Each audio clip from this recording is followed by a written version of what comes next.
Buenos días para toda la audiencia de la Fundación Excelencia, Liderazgo y Transformación. Hoy lunes 19 de febrero de 2024 nos reunimos nuevamente en esta jornada académica matutina.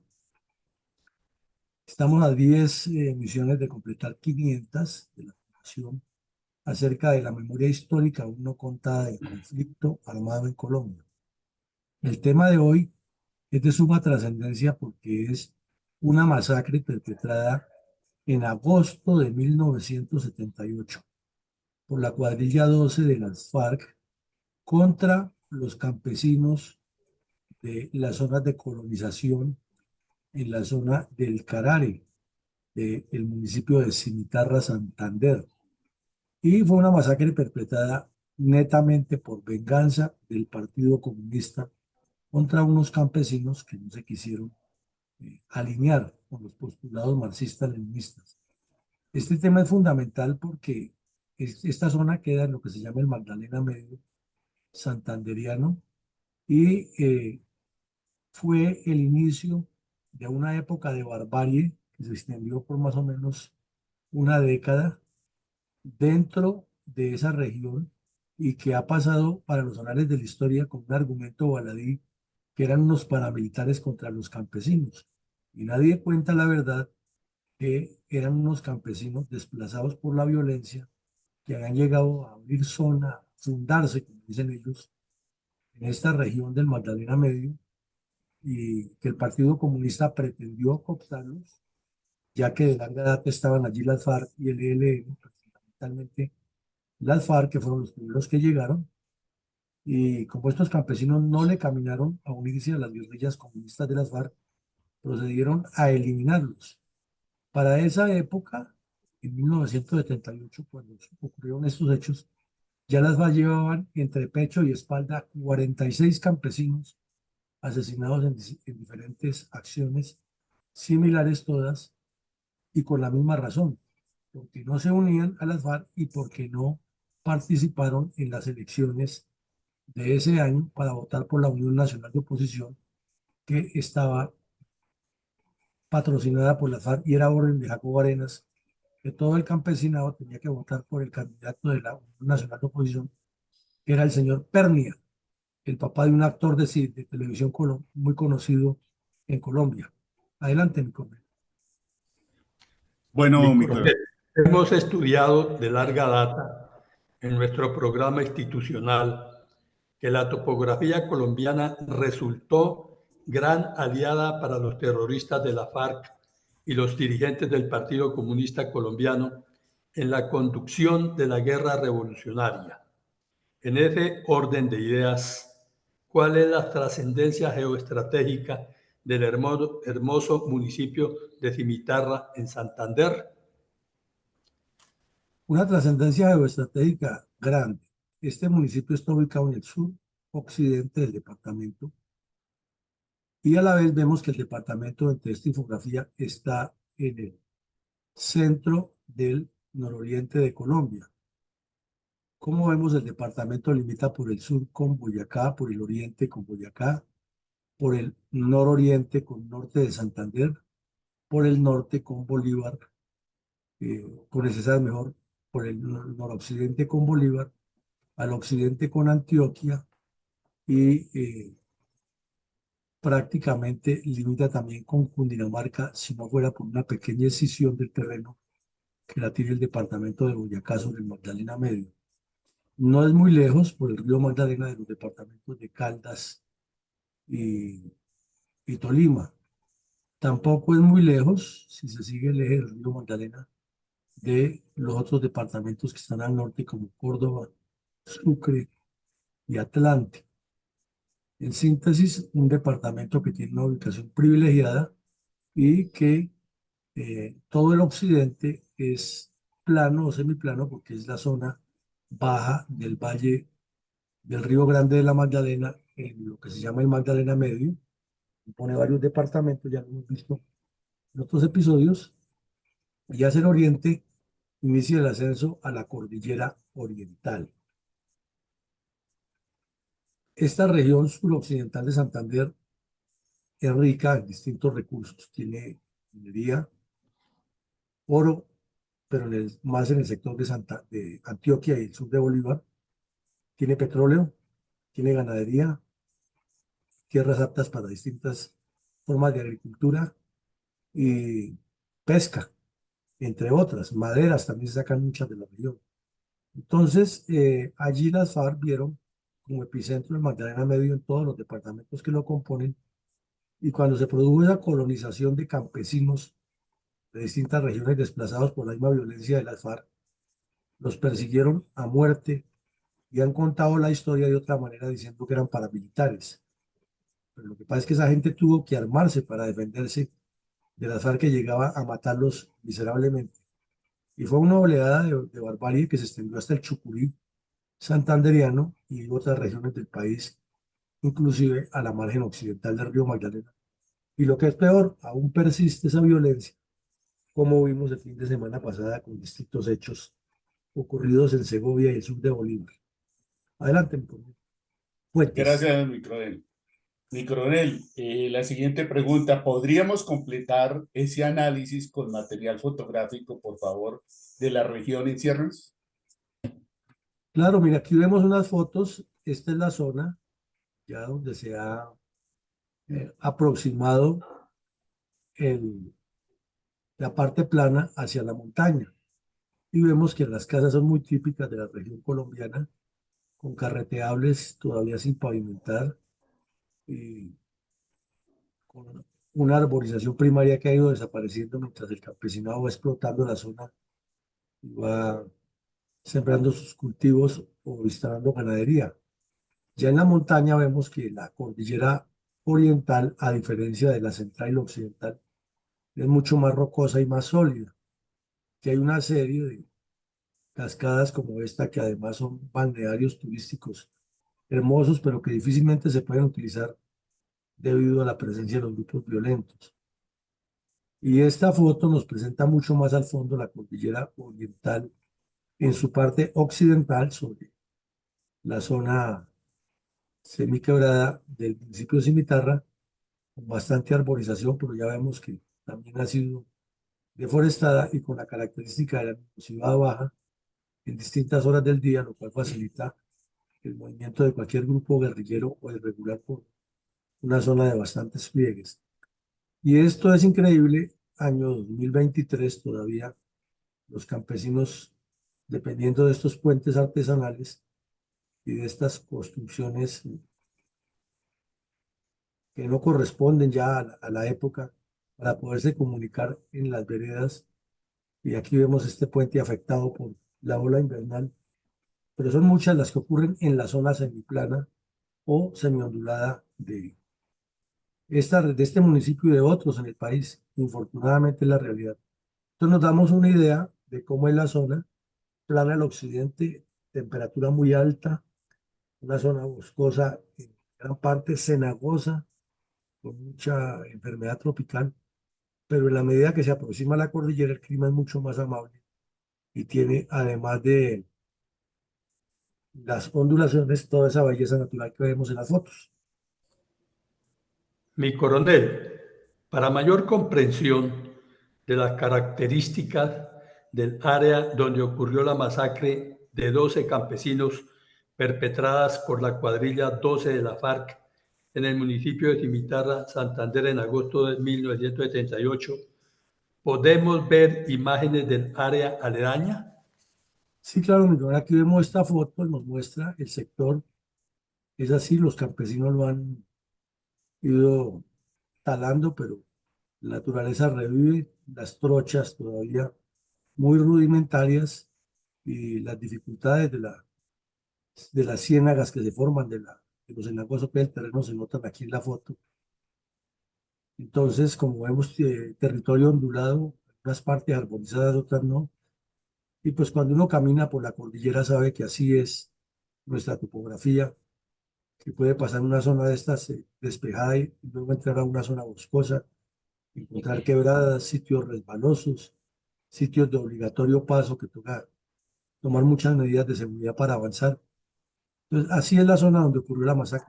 Los campesinos se fueron asentando para trabajar de manera comunitaria la explotación de sus productos, y hasta allá llegaron los comunistas a perseguirlos y a matarlos.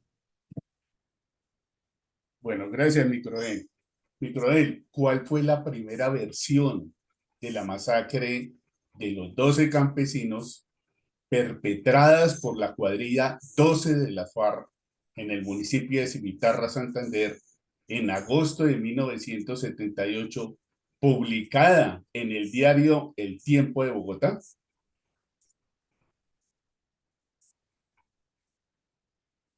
Bueno, miremos un poco la radiografía de lo que ocurrió en el Magdalena Medio en ese momento para entender mejor. Era el final del inicio del gobierno de López, perdón, era el final del gobierno de López y el inicio del gobierno de Turbay. Se había desarrollado la sexta conferencia de las FARC y se habían trazado unas líneas directas del Partido Comunista y las FARC para dar un salto cualitativo hacia la toma del poder, para avanzar de manera sistemática, y acababan de ocurrir en Bogotá unos hechos violentísimos que fue lo que llamaron el paro cívico del 77. En ese paro cívico del 77 el Partido Comunista echó toda la carne al asador. Jacobo Arenas activó desde el sur del Meta todo lo que tenía en grupos violentos urbanos, todos los terroristas de las diferentes universidades del Valle, de Cali, Bogotá, se hicieron presentes en ese hecho violento. El Tornillo Lozada fue uno de los que dirigió quema de buses, colocación de petardos, porque ellos calculaban que ese día se caía el gobierno de López y avanzaban hacia la toma del poder. Entonces, eso no les funcionó y por eso 3 meses después hicieron la sexta conferencia en enero del 78. Fue cuando decidieron arrasar a cuanto campesino no militar en el Partido Comunista en las zonas donde estuvieran presentes las FARC. Y en la zona de Cimitarra específicamente había un bandido que le decían Alonso, que es uno de los sicarios de las FARC con mayor prontuario criminal que han pasado por ese grupo terrorista. Y a él le dieron la misión de limpiar todo el Magdalena Medio de, como llamaban ellos en su lenguaje, de sapos y paramilitares. ¿Cómo se ha producido esto? Porque la cuarta cuadrilla primero se instaló en Jacopí, hizo una expansión hacia el Magdalena Medio, cundinamarqués y boyacense, y luego hacia el santanderiano, y fue creando otras cuadrillas. De ahí salieron la 12, la 24, la 23, la 46, y fue creciendo. Entonces era un proceso de desarrollo que ya en la sexta conferencia se decide impulsarlo más, porque también se decide enviar desde la Uribe Meta y de las zonas aledañas a bandidos a que aprovechen el trabajo que estaba haciendo el Partido Comunista ya, de la señora Aida Bello y otros en la zona de la Sierra Nevada de Santa Marta hacia Valledupar, y fundaron la cuadrilla 19. Es más, eso lo han escrito ellos, demostrando que han hecho lo que se les da la gana en Colombia y lo han publicado en Internet. Por otra parte, el narcotráfico estaba creciendo muy fuertemente y el M-19 estaba tomando forma como grupo terrorista urbano que le hacía contrapeso a las FARC, y había muchas dificultades. En mi libro La Selva Roja están varios documentos que Jacobo Arenas le enviaba a las cuadrillas de las FARC advirtiéndoles que no se fueran a dejar lavar el cerebro del M-19, que eso eran extremoizquierdistas infantiles, que querían hacer la revolución en un día y que esto tenía un proceso que primero debían hacerlo construyendo esas bases de Partido Comunista en las regiones, y que para eso era que limpiar las regiones y volver a sembrar, es decir, quitarle toda la maleza, según ellos, al surco, y ahora sí colocar las semillas de la revolución comunista.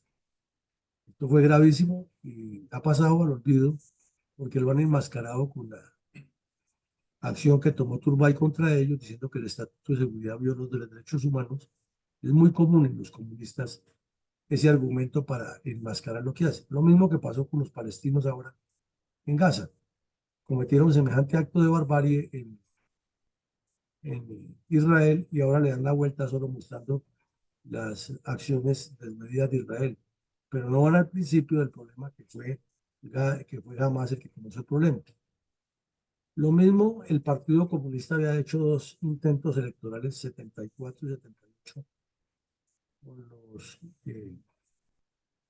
intenciones del señor Pernia, Víctor Pernia, de participar en las elecciones por medio de la Alianza de la Unión Nacional de Oposición, y en los documentos que se encontraron a las FARC después del asalto a Casa Verde por la séptima brigada, están manuscritos de Jacobo Arenas ordenándole a las cuadrillas que todos los campesinos que militan en la región, en las regiones donde hay FARC, hay que obligarlos a que voten por el candidato de la Unión Nacional de Oposición, que es el señor Pernia.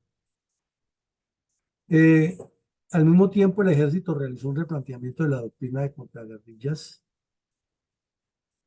porque hubo una gran cantidad de acciones que fueron obligando a que se replantearan todas las técnicas y las doctrinas, y porque la operación Anorí contra el ELN dejó una gran cantidad de enseñanzas en la presencia de grupos pequeños y la forma de combatirlos con éxito, con los planes cazador, plan hogar, eh, la flexibilidad de las patrullas, las infiltraciones con grupos pequeños, los observatorios, etc.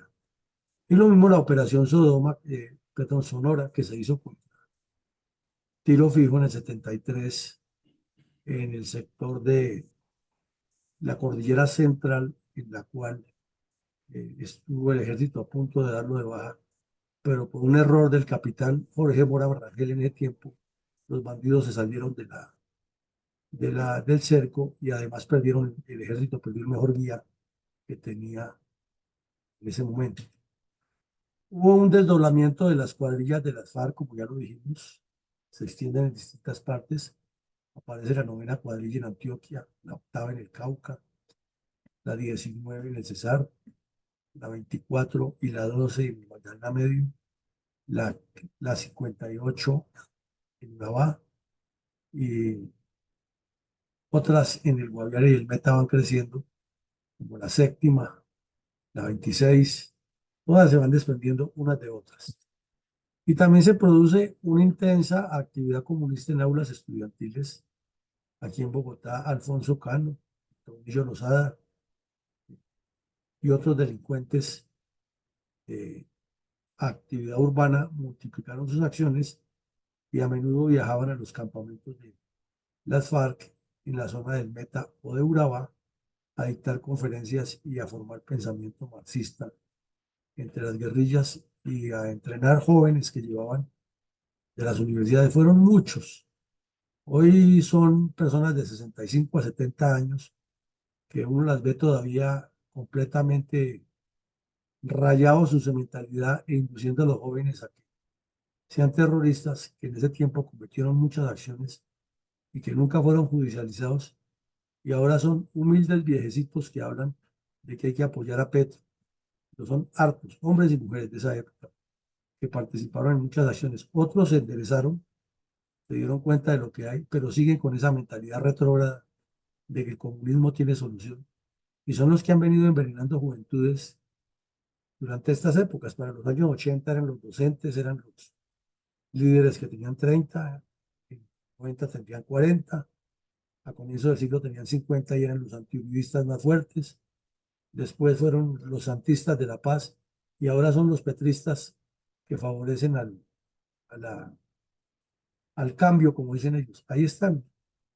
Entonces, cuando ustedes encuentren un comunista de 60, 70 años, no les quepa la menor duda que se participó en todas las acciones violentas de los años 70 y 80 en Colombia.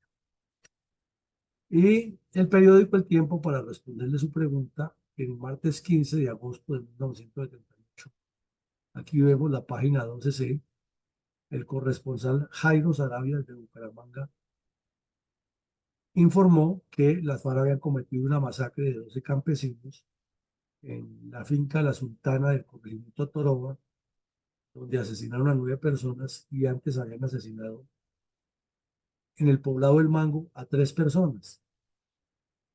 Los hechos ocurrieron en la madrugada del 14 de agosto,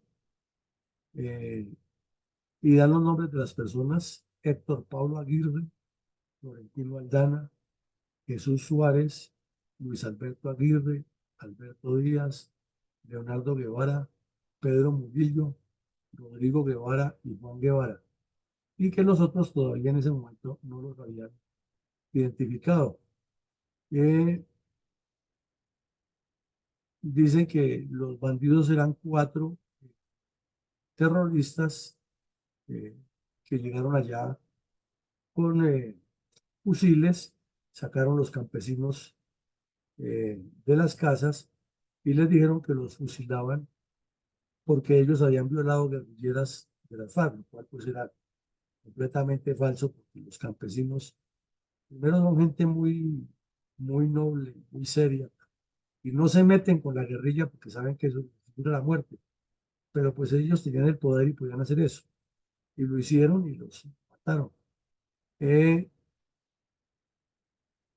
Ese mismo día se hicieron unas operaciones y se capturaron unas personas en Puerto Laya y Puerto Berrío, pero de ahí no pasó, que la captura no terminó en nada y los jueces lo soltaron por falta de pruebas. La situación de orden público se estaba poniendo dramática y desastrosa, y era común que para la época las FARC extorsionaran a todos los campesinos, a todos los ganaderos, a todos los transportadores de la región, y les enviaban, como decían ellos, boletas, y que ya habían desterrado a varias personas de esta zona porque no les apoyaban ni con economía ni con hijos para la guerrilla. O sea, era una situación tenaz, y era común que en el río Magdalena aparecieran flotando cadáveres de campesinos asesinados por las FARC, o que llegaran a diferentes sitios de toda la región del Magdalena Medio y sacaran a la gente de las casas y la fusilaran delante de los niños, por el mismo argumento, que eran traidores de la revolución, que estaban cometiendo actos en contra de la moral revolucionaria, etc. Y el jefe de ese grupo se conocía como alias Ricardo Franco, o el Teniente Franco, que ha sido el cabecilla del cuarto frente de las FARC y luego se desdobló en el 12, y le entregó parte de la responsabilidad al tal Alonso, porque el Franco cayó en combate, y por eso fue que después, cuando las FARC se tratan de dividir, con el que hizo la masacre en Tacuello, él le dio el nombre a las supuestas verdaderas FARC como Ricardo Franco. Esa es la explicación. Eh, También ya se anunció que había grupos que estaban creando las cuadrillas 36 y 37 y 35 en la zona de Sinú y Córdoba, y que estaban utilizando un sistema de radios, o sea, de grupos pequeños, para distenderse por toda la región. Entonces aquí hay toda una historia, hay una historia larga de acciones criminales en diferentes zonas que indican la gravedad de lo que vivió Colombia en los años 76, 77 y 78, con, que abarca desde la quinta conferencia hasta la sexta conferencia de la FARC, cómo se decide multiplicarse por todo el país, y todo el trabajo de masas que había hecho el Partido Comunista de larga data para ubicar estas cuadrillas en diferentes regiones. Adelante, mi coronel. Mi coronel, ¿cuál era la actividad del grupo terrorista de la FARC en las áreas aledañas al municipio de Cimitarra y en general al departamento de Santander? Bueno, mi coronel, para la época apareció con unos sujetos que les decían los bayunos en el suroriente de Antioquia, la novena cuadrilla, y comenzó a crecer y comenzó a reclutar campesinos en Puerto Nare, San Rafael, San Carlos, San Luis, Cocorná, El Peñol, y hacer apariciones en la autopista Medellín-Bogotá, que queda sobre ese sector, y a desarrollar un trabajo que había iniciado el Partido Comunista de larga data. Habían iniciado a construir unos sistemas de control campesino que les dio mucha fuerza en la región, que eran las famosas cooperativas, que los campesinos las llamaban las rogativas, por los precios que había ahí, de mineros, San Rafael, San Carlos, Puerto Nare. Son mineros artesanales, y allá hay unas quebradas que todavía se extrae oro, no de manera industrial, y ellos los organizaron y eso generó mucho conflicto. Y paralelamente el ELN llegó, padre Bernardo López Arroyave, a crear zona también en el Magdalena Medio Antioqueño, en el suroeste de Antioquia. Entonces, se publicó la información que Tiro Fijo había organizado esa célula guerrillera y se decía, y aún se dice en la región, que para esos años Tiro Fijo estuvo por allí en un corregimiento de San Carlos que se llama El Jordán, que también lo vieron en un corregimiento de Puerto Nare que llama Narices, y que había estado en las veredas El Topacio y El Silencio de San Rafael, organizando las cooperativas, dándole chalas. Lo cierto es que después guerrilleros entrevistados, entre ellos uno que le decían Julio Giraldo, o se llamaba Julio Giraldo, que ya era un señor de 45 años para la época, y se metió a la guerrilla a esa edad, confesaba que sí que él había estado en reuniones con todos ellos, que lo han llevado a Medellín, a una oficina de un sindicato, y a él han dado instrucciones de cómo organizar el campesinado y que usualmente los visitaban varios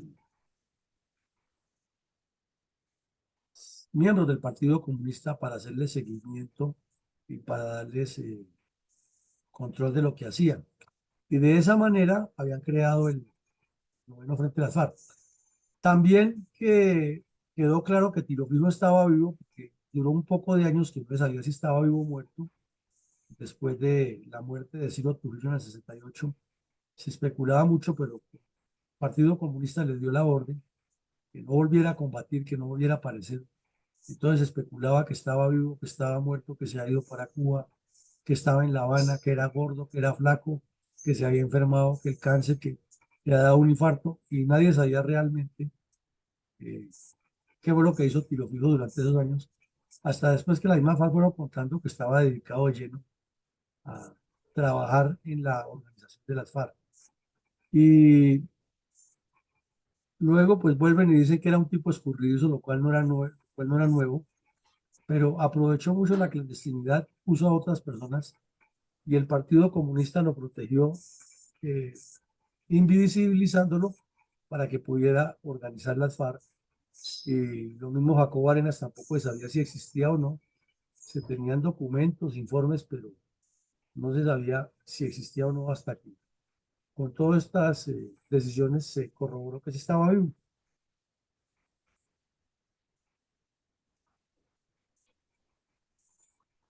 Gracias, mi coronel. Mi coronel, ¿cuál era el accionar delictivo de las FARC sincronizado a nivel nacional? Bueno, aquí vemos que era una acción permanente, terrible contra la población y que ellos estaban en sus problemas internos como siempre ha ocurrido. Y ese mismo día el periódico El Tiempo publica en la misma página 12C una crónica de un enfrentamiento, una vendetta que había en el sur del Tolima entre Joselo y un bandido que le decían Cartagena, por la concubina de Joselo, porque parece que Cartagena le había eh, enamorado a la concubina de este bandido, del Rigoberto Lozada, perdón, a Joselo, y eso terminó en una tragedia sentimental, allí hubo unos muertos, y fue una de las causas de que el tal Cartagena, de quien hablaremos más adelante, se haya escapado de las FARC. Eh, Eso indica que el sur del Tolima estaba y siguió el control de ellos por las zonas de Planada y Gaitán, Planadas y Gaitán. Pero al mismo tiempo cuenta el periódico ese día, relata que en una cancha de fútbol en el municipio del Paujil, en Caquetá, estaba la gente jugando fútbol, los policías mirando ahí, y ahí llegaron los bandidos de las FARC, de la cuadrilla 14, y eh, asesinaron a 2 policías que estaban ahí de servicio y le robaron las armas. Y también ese mismo día en Florencia, Caquetá, eh, explotaron un petardo en las puertas de las oficinas del Inderena, eh, y causaron pues daños a las edificaciones, terror dentro de la gente y al mismo tiempo pues eso era como el complemento de la acción que habían hecho en el Paubil para demostrar que estaban presentes. Entonces notamos que en el año 78, ya hace 46 años, la orden de tiro fijo a todas las cuadrillas era actuar de manera simultánea para causar la sensación de que en todo el país ellos tenían el control y sobre todo cumpliendo las directrices del Partido Comunista, de tomarse el poder y de avanzar en esa revolución simultánea. Mi Adelante. coronel, ¿va a seguir? No, señor, siga, siga.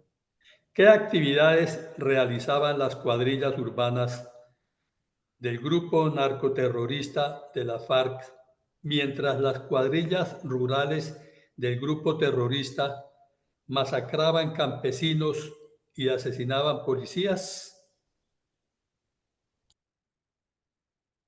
Bueno, mi coronel, aquí en Bogotá, ese mismo día también la Policía Nacional vio un Renault blanco, un Renault 6 de color blanco, lo vio avanzando por la calle y les pareció como extraño y le hicieron el seguimiento y al llegar a la carrera 13 con calle 38, muy cerca de donde queda el edificio de Ecopetrol y donde está, o donde funcionaba la Embajada de Estados Unidos en esa época, encontraron lo requisaron el vehículo y le encontraron una carga explosiva muy grande y a 2 sujetos que lo llevaban. Entonces, les hicieron la entrevista, pues, judicializaron, eran jóvenes de 20 años, estudiantes de una universidad de nombre Hidalbrando Arias Morales, de origen antioqueño, y Leonel Gómez Aristizábal, también de origen antioqueño. Ellos venían desde el sur de Bogotá y la patrulla comenzó a seguirlos en la carrera 13 con calle 12 y hasta que los detuvo, les registró el vehículo, les encontró los explosivos y confesaron que era para colocar ese carro bomba, que hasta el momento era algo novedoso en Colombia, no había habido explosiones de carros bombas, contra la embajada americana y contra Ecopetrol que quedaban muy cerca, para causar daños y causar el impacto. Entonces, como vemos, esto corrobora que la tarea era simultánea, que lo que se ha decidido en la sexta conferencia era refinar planes urbanos y rurales, que las FARC venían en serio por la acción terrorista, pero parece que la que nunca les ha creído que vienen en serio son los dirigentes políticos. Gracias, mi coronel.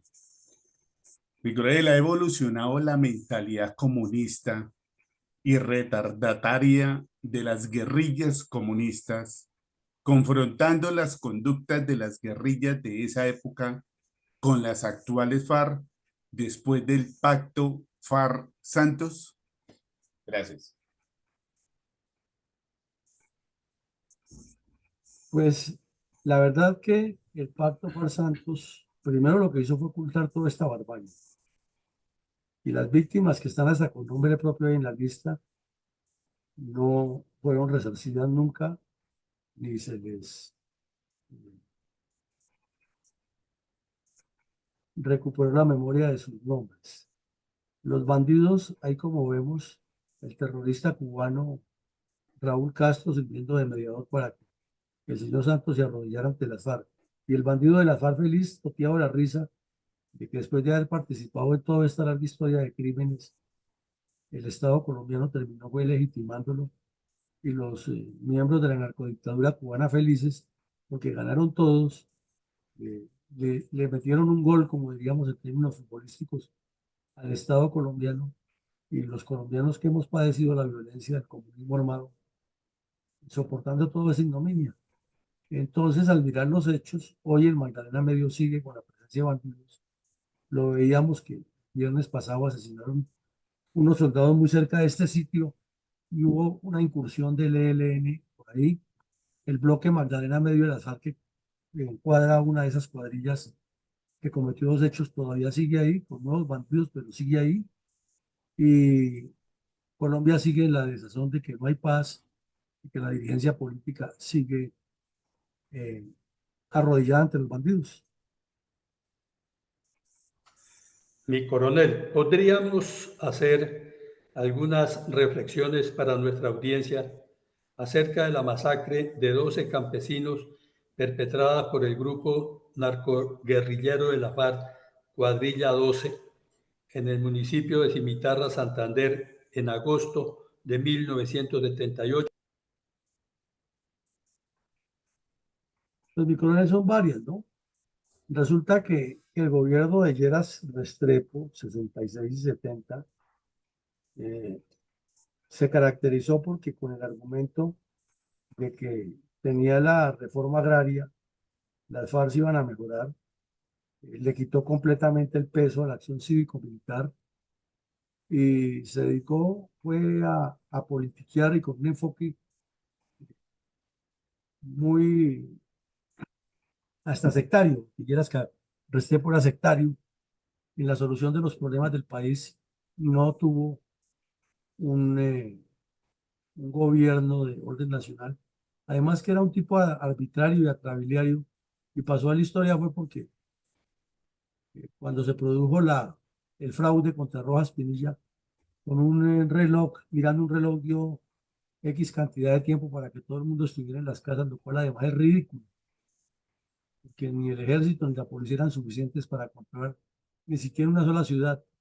Pero pues la gente le hizo caso y fue ahí un simbolismo con el que pasó a la historia, pero su gobierno no fue lo mejor en la lucha contra la FARC y al contrario, fue un periodo, tanto el de él como el de Pastrana Padre, que en la sombra se desarrollaron las dos conferencias, las tres conferencias de la FARC, que transformaron el grupo de una guerrilla campesina a un grupo terrorista que llegó al 78, dispuesto a extenderse por todo el país con el trabajo largo que había hecho el Partido Comunista.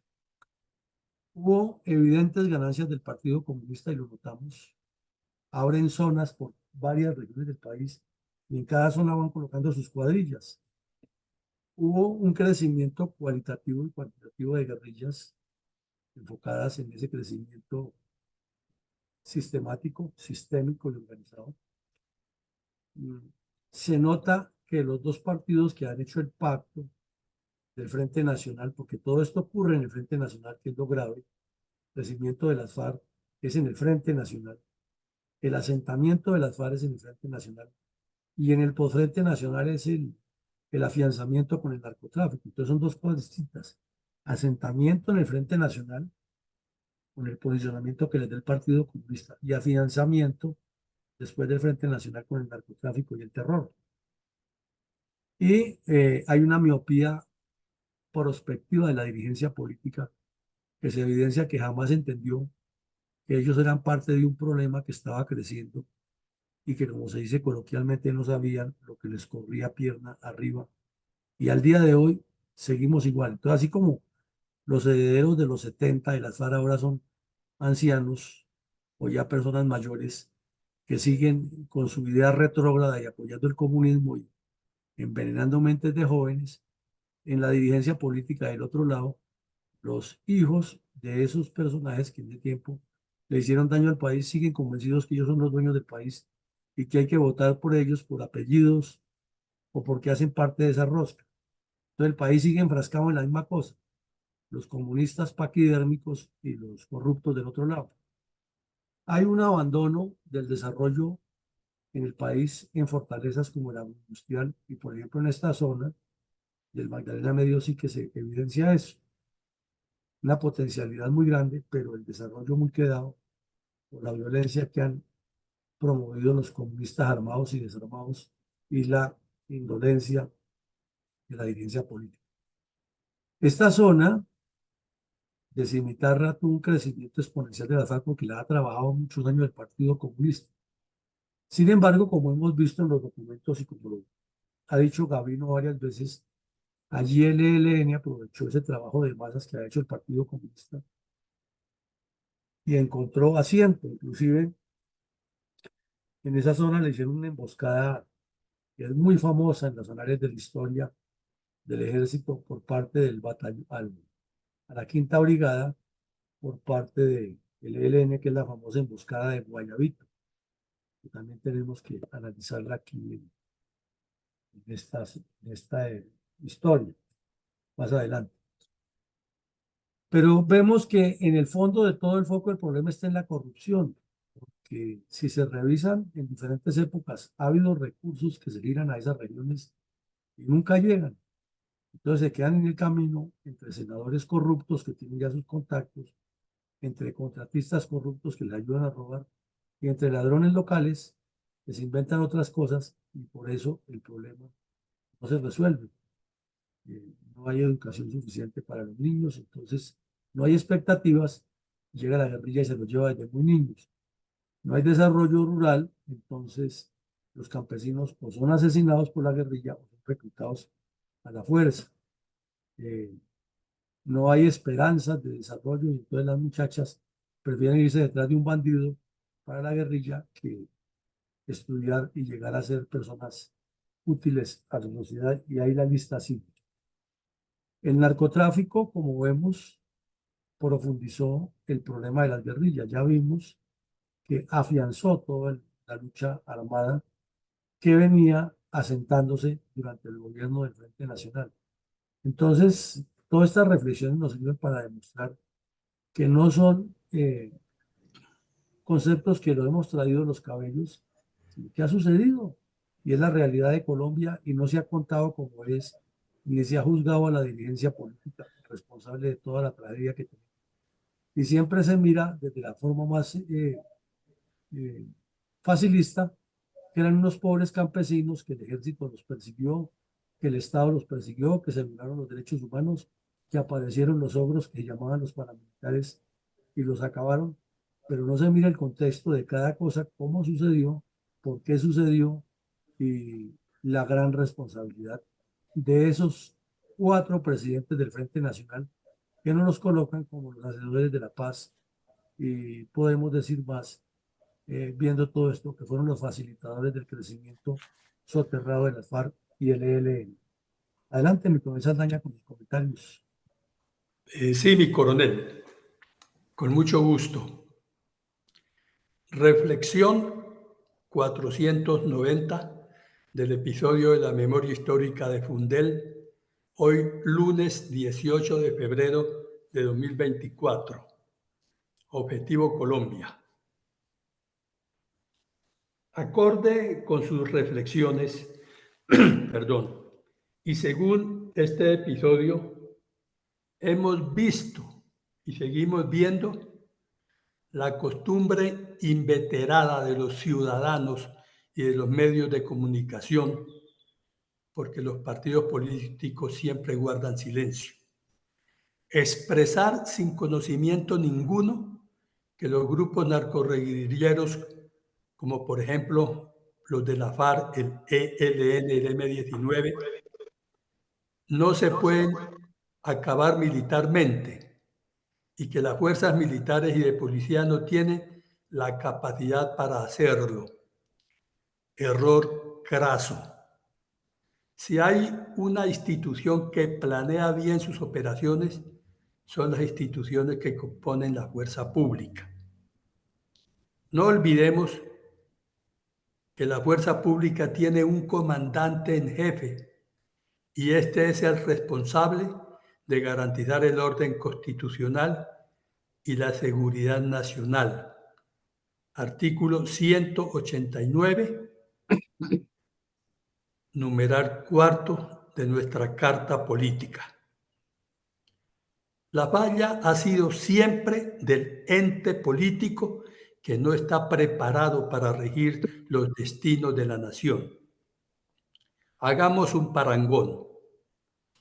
Una filarmónica puede estar conformada por los mejores músicos, pero si no tiene un buen director, nada hace.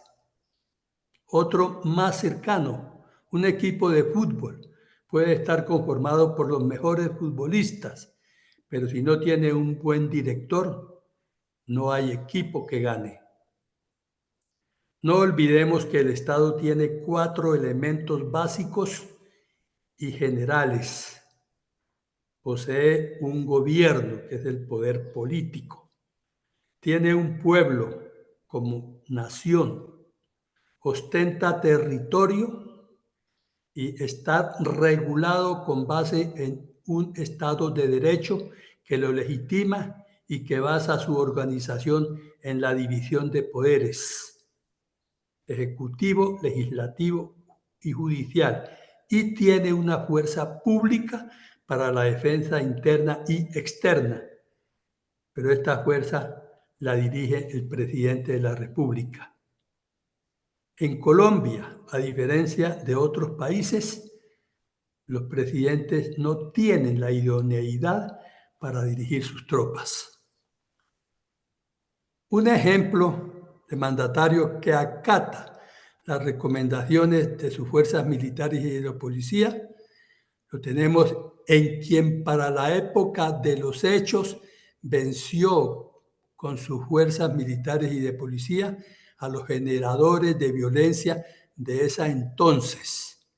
Fue el presidente Turbay, quien le recibió al presidente López, un país violento, turbulento y acabado en orden público, y este presidente ejerció una dura y ejemplarizante campaña contra los grupos subversivos que después los liberó otro presidente que no tenía idea de dirigir las fuerzas militares y hoy son los que están dialogando. Mi reflexión, muchas gracias y feliz día. Muchas gracias, mi coronel. Entonces llegamos al final del ejercicio con su comentario muy acertado.